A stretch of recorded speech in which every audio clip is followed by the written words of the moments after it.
If financial stress and anxiety around money has recently paid you a visit, you are not alone. Even if you want to ignore hearing about the financial struggles many are facing, the media will make sure you are not successful with that venture. But it's also right in front of you. You see your bills, you know your income, and sadly for many, the two are not aligning well. For some, this type of anxiety may be new because they always thought they had a good relationship with money and or may have felt financially secure. And for others, the stress isn't new but just increasing steadily with every dollar spent.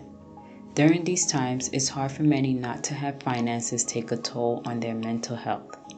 So how exactly can you start managing financial stress or anxiety around money during these times? Let's begin with honoring your reality. You have to focus on your reality, and to do this, you must shut out the noise and acknowledge your personal financial stress and money anxiety. I'm sure you have been bombarded with terms like inflation, recession, CPI, and many other economic terms, but your income and bills are your true financial indicators. Regardless of what is being said in the media, coming to the realization that your financial situation has shifted and there is a need to adjust and adapt is imperative. It is also important to realize that constantly hearing about the problems in the media will not solve your own problems. I know you've heard it before, and personally I know it can be a challenge. I'm not recommending you dismiss all the news and reports on the economy, but instead focus on your individual experience and take action in response to it. But after you've honored your reality, what are the next steps? The obvious recommendations are to take the typical recession-proofing steps, such as scrutinizing your budget, adjusting your spending, securing your emergency fund, keeping your network active, and putting some financial goals on hold. These practical steps will be helpful, but first and foremost, I think it is vital to prioritize and tend to your mental health by engaging in exercises and practices that provide you clarity, perspective, and empowerment to navigate and overcome your financial stress and money anxiety. Tip number 1, minding your business. When faced with certain stress or anxiety-driven situations, I tend to try and identify what is feeding or driving it. So I ask myself these questions. Whose business am I in mentally? Is it my business, someone else's business, or God's business? Things that are outside of my control, like earthquakes and floods. These questions are from Byron Katie's book, Loving What Is, that I read several years ago. Byron Katie stated, much of our stress comes from mentally living out of our own business.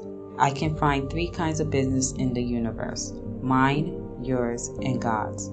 For me, the word God means reality. Reality is God because it rules. Anything out of my control, your control, and everyone else's control, I call that God's business. To think I know what is best for anyone else is to be out of my business. Being mentally in your business and God's business keeps me from being present in my own. I often refer back to these questions to gain clarity and perspective during stressful times. An example of minding others' business could be consuming a lot of content in the media that negatively impacts your mental well-being. You don't have to completely cut yourself off of social media and the news, but there is something to be said with reducing your exposure to certain types of content. You have heard this many times before, so there must be something to it. However, until you try for yourself, you will never know the impact it may have on your mental well-being.